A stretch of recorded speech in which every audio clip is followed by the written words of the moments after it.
Hey, you guys, Kareem Jackson, you are live on the set, and I'm going to take you around the world with me. My dream as a minimalist CEO, turning my clients' dreams into reality is what I do, showing that success is truly for everyone. Hey, you guys, I've got new shows weekly. Stay tuned and live your best life. What's up, you guys? Kareem Jackson, you are live on the set. How you doing, you guys? Hope you're doing good today, this evening. Hope you guys are all doing fantastic. You guys have been asking me this question quite a bit with all the drama going on in the States, you guys. It has literally been crazy inquiries about my move to the Philippines, how I outsourced my company here all a decade ago, how I got things figured out, how I got my life situated, how I found partners, how I found friends, how I am successful, how I'm living my life. And so I decided, you guys, to go ahead and to give you guys a really good show specifically talking about how I did it. Anywhere around the world, anywhere on the West especially, if you're frustrated and you just want to make a change in your life, either for a weekend or a month or a 6-month hiatus, or if you want to go back and forth like I do, or you want to just relocate like my guest here today, then you guys, this is the episode for you. Robert Jackson's supposed to be here on the show later on down the road, and he's actually going to ask me live today. I have a live Q&A. Usually I do the video about the Q&As and I put the question up and I read the answers. But since we've been talking back and forth and he's really got a lot of questions, he's really ready to move right now. He's gotten himself to where he can relocate and run his company and make his money from a laptop just like I did 10 years ago. So I figured it's better for you guys to meet him in person, see him in person, and see the real people that are making the move. And whether you choose the Philippines or Africa or wherever the hell you go, there are millions of us, especially Black Americans in the States, but people in general looking to get out, diversify their lifestyle, diversify their investments, and go out and really make good money and invest and to grow because of all the crap going back in the States right now. Everyone's rethinking that right now. So without further ado, you guys, I want to bring my bro here. Let's get this going. Here we go. Where we at? Hey, what's up, brother? How you doing, man? I'm good. How are you? I got you. I'm good. I'm doing good. I'm glad you are here. You guys, this is Robert Jackson. You guys, he's from the States. He is here joining us right now, you guys. He's been telling me about how he wants to relocate and kind of get his life going. He said he's ready, actually. He's ready to make the move. So you're pretty much ready to go. What made you want to move from the States in the first place before you even get into where you want to go? Why are you making the move?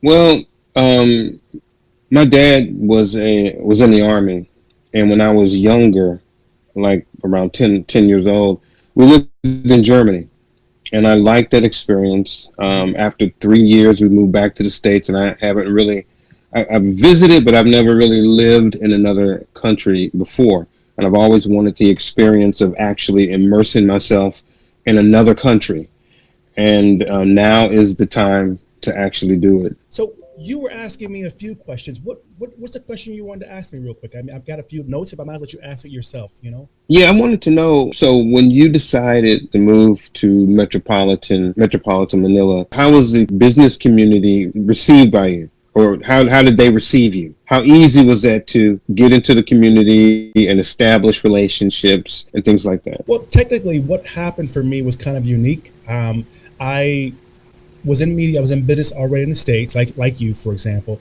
I was in media and marketing already. I've been in business since I was in elementary school. So I'm of an entrepreneurial family. I did grow up abroad. My family had a business in Africa when I was a kid, and I went to American International School and things like that when I was young, like elementary school. So I kind of had like you were saying with your dad, military, I kind of knew that there were other options, right? And what happened actually was after the recession in the States in 2008-ish, that era, my company, we lost huge clients like AT&T, Sprint, GlaxoSmithKline. They were laying off 30, 40,000 employees. So it's kind of hard to bill a client. They were going bankrupt, so they weren't paying their billing, and it was just crazy. And printing in the States at that time was crazy expensive for my magazines. We didn't have an online. We had an online version, I guess, but it wasn't like digital. It was still print time. You know, we're still printing magazines, and I was paying $100,000 a month or $100,000 an issue. And we came out quarterly for the magazine, and it was killing our company. We were literally working for the printers.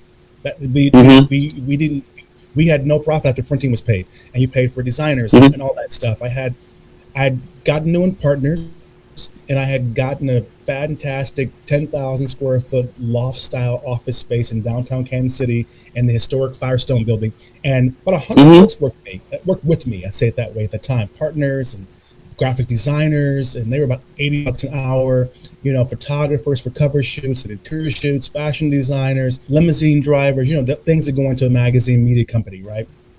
And I was sick of it. I had gotten new partners, and I was tired of pushing it. I started the company in my living room, maybe like you at your business. I was for my laptop, or I had a Star Writer at the time, and then it grew. And then what had happened was two things happened. I got rid of the company. I was sick of it. I wanted to reinvent myself, so I started waiting tables at the Cheesecake Factory, bro. Wow. Okay. I would leave the boardroom. I would go wait tables at the freaking Cheesecake Factory. And if you've ever been to the Cheesecake Factory, you make a ton of money. It's huge. Yeah, it's it is. You tip in 20%. I'm really, you can imagine me. I kiss ass. I'll be like, yes.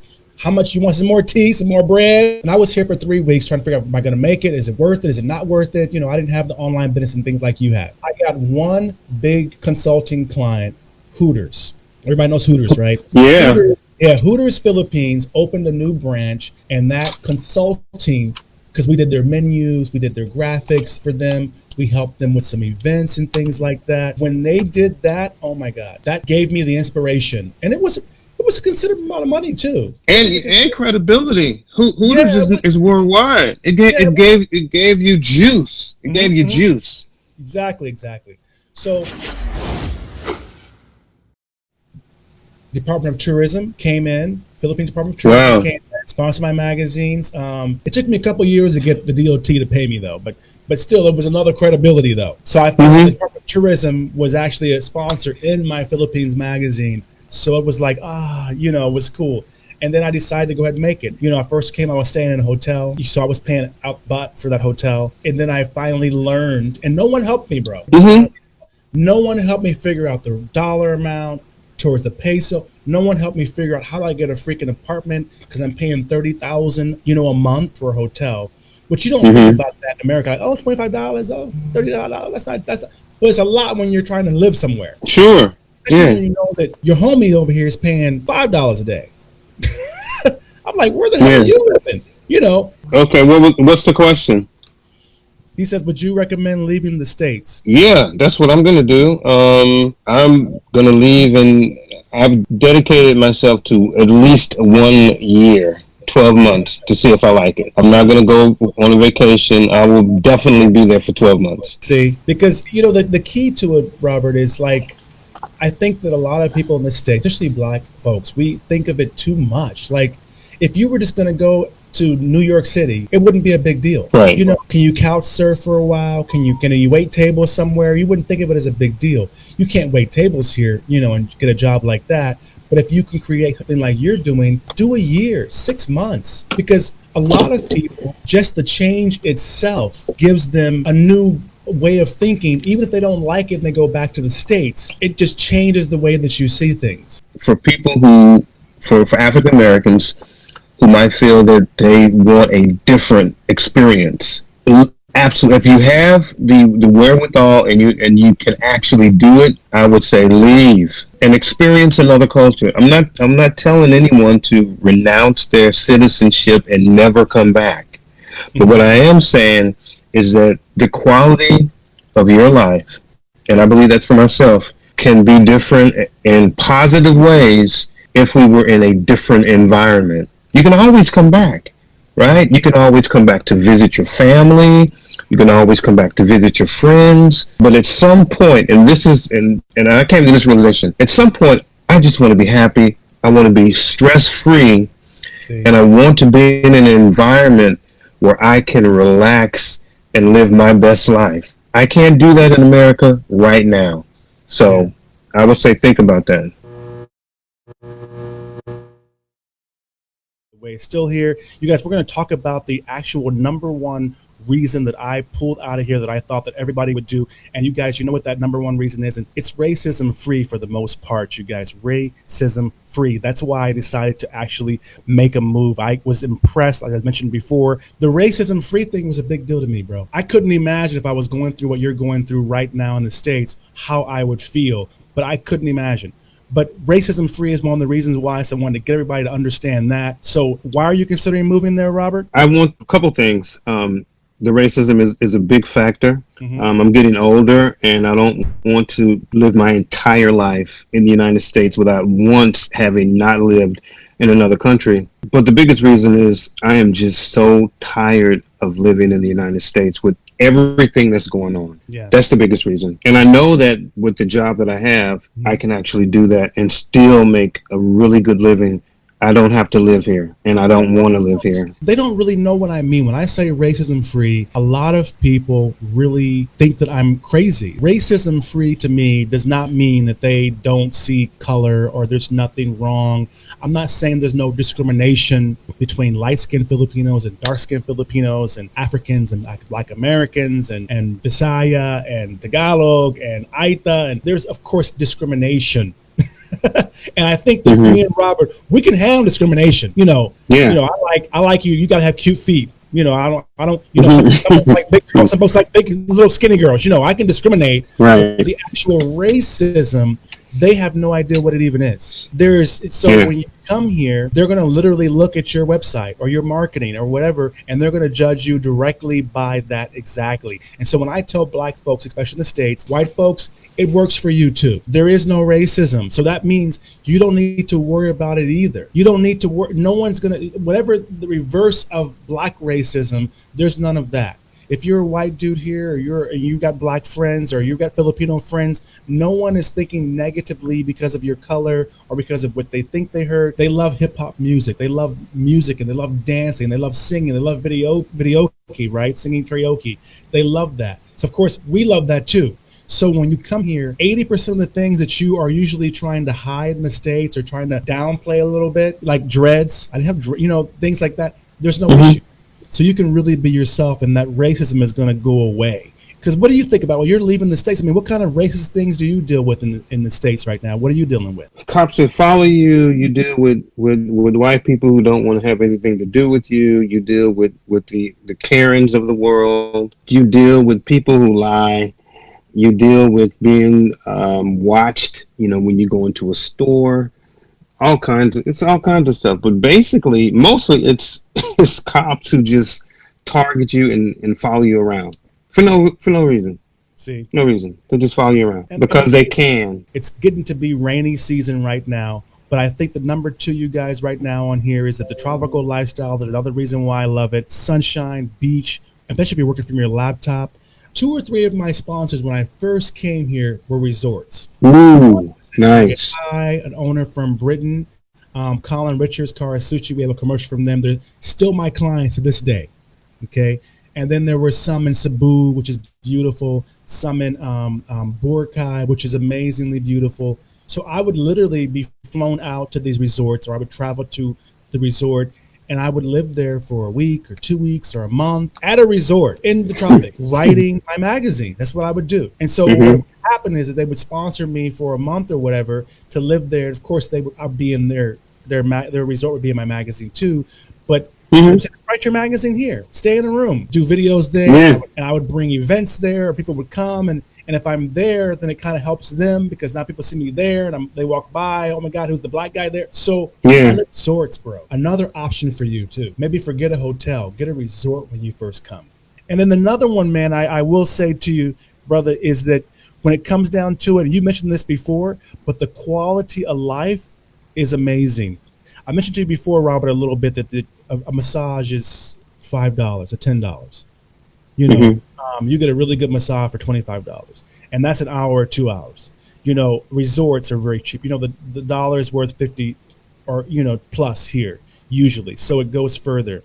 So you get a better quality of life. So that part is wonderful. All the things, eating the good food, and not being stressed out. The quality of life is just phenomenal. I think that you're going to really enjoy that one as well. So, but what about the quality of life do you like? I mean, what attracts you to the Philippines is the quality of life that you've seen so far? It's really the weather, beaches, the waterfalls, the mango orchards. I got a mango tree outside, brother. Yeah, that's what I'm talking about. Yeah, all of that stuff. Basically traveling. You know, I know about Siquijor. I know about Palawan. These are beaches. I know about Boracay. I want to visit all of those places. They look amazing. The other thing that I found out in the Philippines is whale diving, shark whales. Okay, so like you're gonna go to Cebu, you know, maybe Palawan, maybe Boracay. You're going to have to travel on a plane a little bit, but I think it's like an hour. I think from Manila going. So from Manila to Cebu is a 2-hour, maybe 90-minute, and the airfare is less than $100 both ways. It's cheap. Oh yeah, travel is cheap. Everything is cheap there. Travel is cheap. Food is cheap. Drinks are cheap. Everything is very, very literally. You can live like a king. If you're making, I'm just going to say $50,000 a year, you can live like a king. Who would not want that? That's true. Who would not want that? And, you know, that's what I talk about. I tell myself number 4, man, is like this financial freedom, because I think the financial freedom aspect is really, really cool. Because like you're saying, a lot of folks in the States who think about, oh, well, let's save money or let's put things aside or whatever like that. Yeah, but you know what? To me, financial freedom means, 1, working from your laptop. That's 1.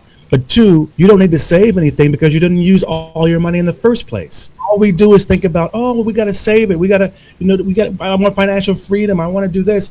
But I'm like, dude, you don't need to save it because you did not spend all the money in the beginning in the first place. You didn't spend it all. $50,000 a year. And I recommend this too, brother, when you come. Don't go crazy, man. Be frugal. I mean, you know, you can have a good time. Don't get me wrong. I'm just saying, get a resort.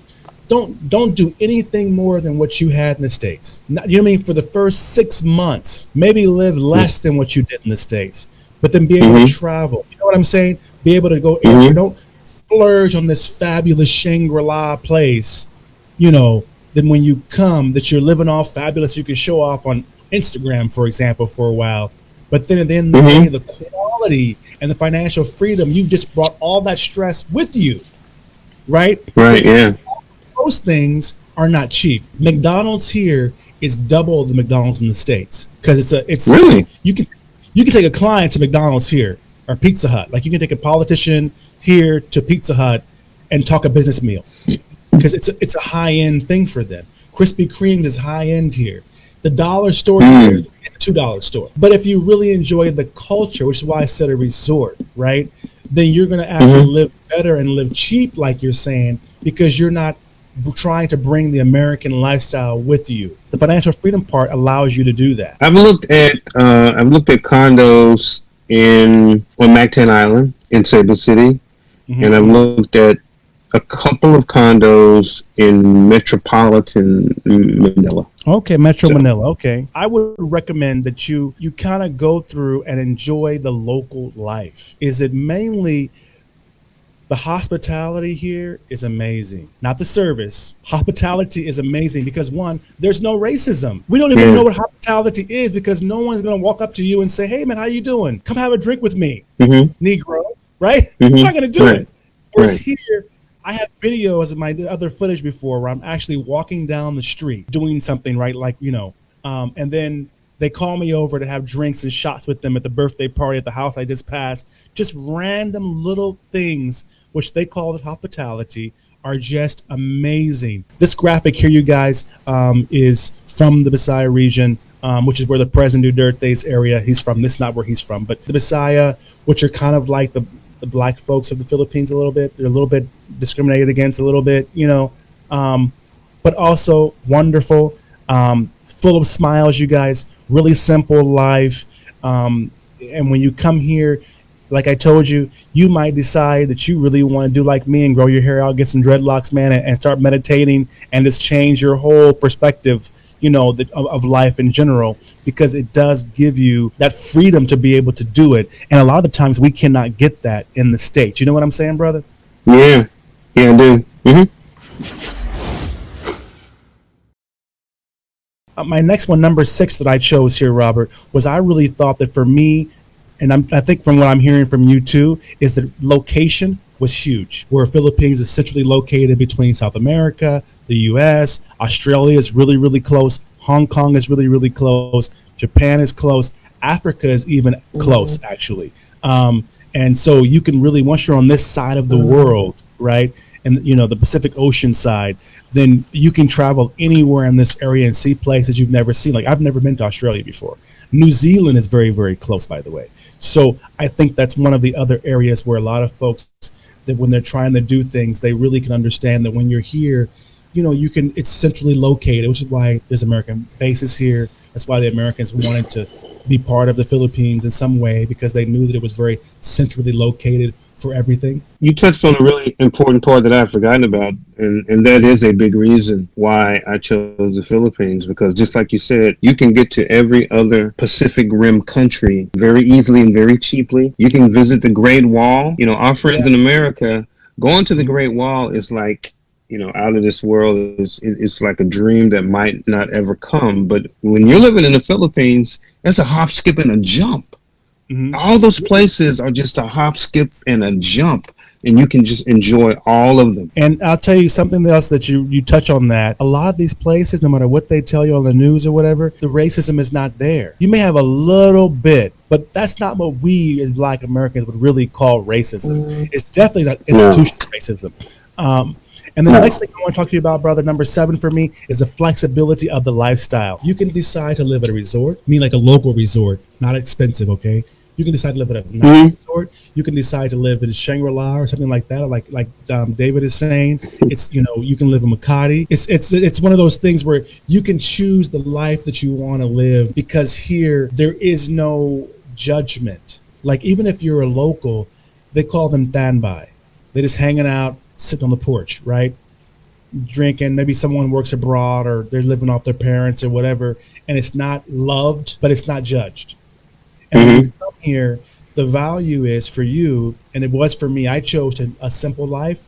When I first came, I lived very high because I was brought here by celebrities here. I was brought by celebrities. I was doing the magazine. I lived in resorts, high-end resorts is what I did. But actually, I was drawn by the locals, because I slowly realized, there's Chinese Filipino, there's Spanish Filipinos, there's these different types.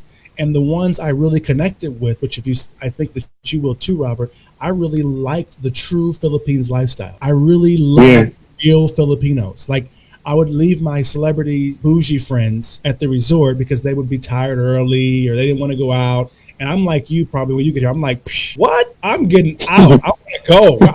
I'm gonna go. I'm not scared. I'm gonna go. They're like, no, you can't leave. It's not safe. What do you do? I'm like, dude, I'm 6'4", 250 pounds. What are they gonna do? Right. And it's dark. I'm a Negro, so I can hide. They gotta find me. If anything happens, I can handle it. And they don't realize the discrimination and the issues that we have in the States.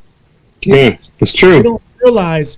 Dude, do you understand that I couldn't do this at home? I couldn't I could because of who I was. You know what I'm saying? Like I could go to Capitol Grill, I could go to nice places, but I couldn't just be free just to go hang out with the homies and nothing's going to happen. No cop is going to roll up on me if I'm, So I went to Cebu at the time, and I left the resort with my bougie friends, and I left and I went outside because the resort was fabulous, but it was boring as hell. Everybody, I think there was no liquor. I think the resort curfew on the bar. So I snuck out, and I call it sneaking because they didn't want me to go, but it wasn't sneaking. The gate was open.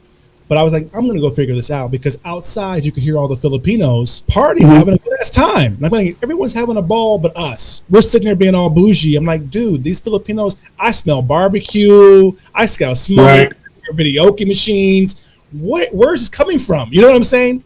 And I went back to the driver at the time. I said, driver, where is this at? He goes, the local. I went there. I discovered Adidas, which are chicken feet, and they barbecue them. They're fabulous. You'll be like, they're really good. Don't imagine them. They're really good. I discovered that. And I discovered Filipino rum, which is called Tanduay rum, and RC.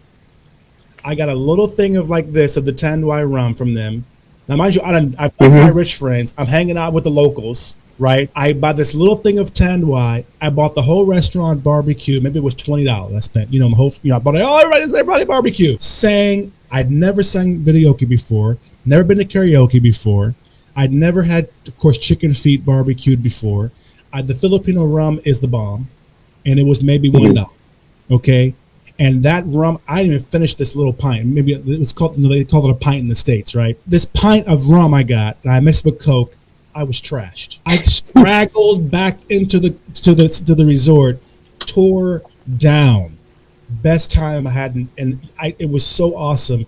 And it changed to where I realized, wow, so if I'm not living at this resort and I just get me a place on the beach, they're not worried about us, right? Sometimes rich Filipinos or rich, like other nationalities that come here can't really hang with the locals, but they love Black Americans. So after that, I started meeting more locals until I really changed my entire life to where I wanted to live with local Filipinos. And you asked me about this next one, number 8. Entrepreneurial opportunities here are really, really huge, bro. And I say this to you again, is that the key is really understanding the local market, the local people, and getting to know them, because the opportunities that I saw, and I learned this the hard way, not in a bad way. I learned it the hard way in the sense that I didn't understand it. I didn't get it, because when I first came, when I was sponsored by really rich people. They were really known in the Philippines, celebrities and entrepreneurs here. But one thing I saw with them is that all of them, pretty much, when you talk to them, they've made their money. Their fortune is made because they understand the Filipino market. And now they're Filipino, but their heritage is Chinese Filipino. So they came from China back in the day, when I guess shoes, and then hustled and built their career. So when you talk to them, they're very similar to a Black American story. They were poor, struggling. They came here, so they came to look for a better life for their kids. And when you meet them, you're like, that's right. But then when you meet foreigners here, Robert, and I said this to you about the politicians, our thinking is, I have dollars, I want to live cheap, the conversion rate. That's great, but that's not legacy. That's not going to be a lifestyle here. You got to learn how to, even if it's you make your money and then you invest in a small restaurant or you invest in a small bar. I want to be one of the few Americans that learn how to have this economy, because I saw the Chinese, I saw the Japanese, I saw the Spanish, I saw the Australians. They make pesos, because here, as you're saying, with $50,000 a year, you're an automatic multimillionaire here already. But a lot of times they are surprised. A lot of times they have that issue. They're really shocked.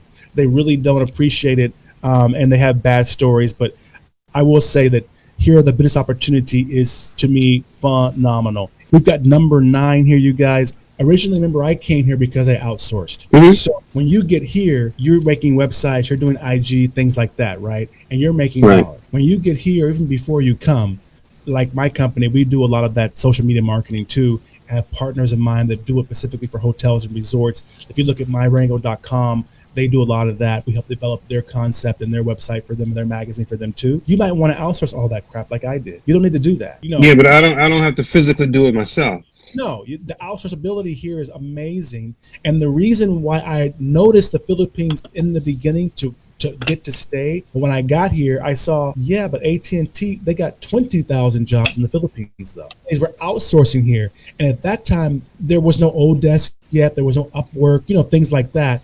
Outsourced to specific people directly.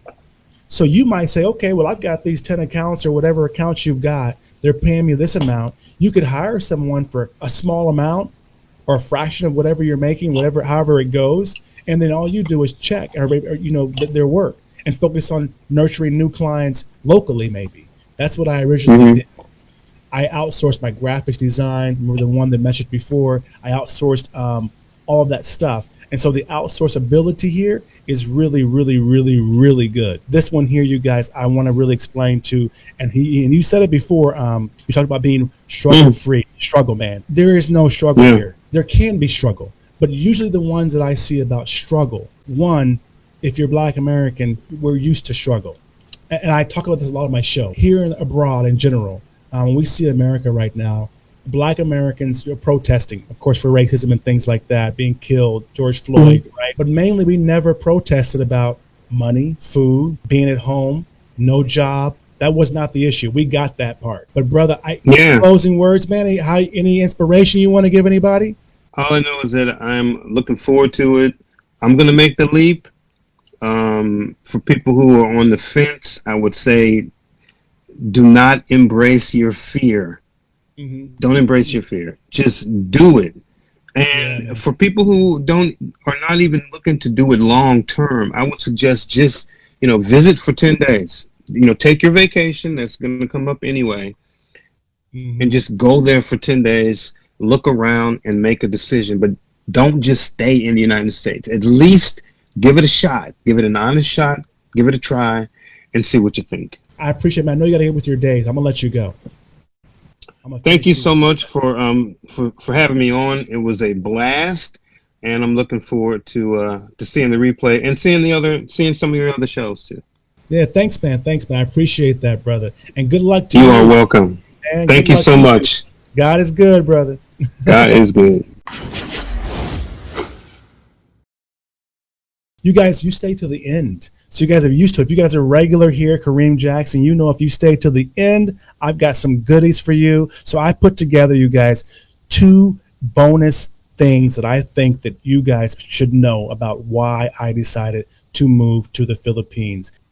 Imagine that, you guys. When it goes down to, when I researched myself and I looked at the racism and how I wanted to live, when I saw that clip years ago from Muhammad Ali there with President Marcos, you guys, on the news talking about how he loved the Philippines, how they treated him, how he'd been there for just a week, and he feels wonderful. He feels like so much love and joy. That was an amazing thing to me. So number 11, you guys, the racism free, and also the black privilege. Really, I say privilege because everyone gets that, and it really isn't a privilege. There's nothing wrong with us, but a lot of times when you're in the States, you really can't feel the privilege. You really can't feel any benefits. You're wondering, what's the benefit of being black? You're always struggling. You're always pushing things, no matter what level you are. You're always put in your place. Now we're getting killed in the streets. So if you think about this isn't the time when Muhammad Ali was actually, remember he was evading, fighting the war. He didn't believe in the war. And then he came here, and the Filipino people, we have more footage, more coverage, more pictures. They loved him. They really, really, really, really, really loved him. And it was amazing to me. Number 11, my bonus for you guys is that you're going to really experience what some people might call black privilege. The other thing is number 12, you guys, at the end of the day, as we talked about, the Philippines is one of the top countries in the world. It says here number one in the world for business in English. And of course, you heard Robert talking about how he wants curious about business and how is it going to happen and how can he do it and how are things. And then you realize that in the day, wow, okay, this is something, this is amazing right here, right? So a lot of folks right now are looking at other options, and not just black folks, but a lot of other folks are just looking at other options to go around the world and to kind of see what's out there, to see what's going on, to see the opportunities. And it's not so much for people that are in America that are successful. If you're in America and you're successful right now, this may not be the thing for you. You may not care about this. It may not be an issue for you. You may just be deciding, okay, well, I'm doing okay. But for many people in America, and I had the numbers here somewhere, I've got to find them. But many folks in America, you guys, they're living under poverty. They're living really, really low on the poverty. They're not living great. They're not living good. So at the end of the day, you guys, you really need to go out and really think about what it is that you're trying to do, what it is that you're trying to achieve. Because when it comes down to it, and believe me, you guys, I know this to be true. I am not telling you a fib here. If you are a black American and you are in America and you are doing okay, if you're working at McDonald's, if you're working at any place, if you're working minimum wage, if you're a waiter, if you're working in a front line, if you're a nurse, anything like that, and you're doing okay, and you're going through the struggle in the States, believe me, that means you could probably survive anywhere in the world. Again, thank you guys so much. I'll see you next time. Kareem Jackson, success for everyone, and I will talk to you next time.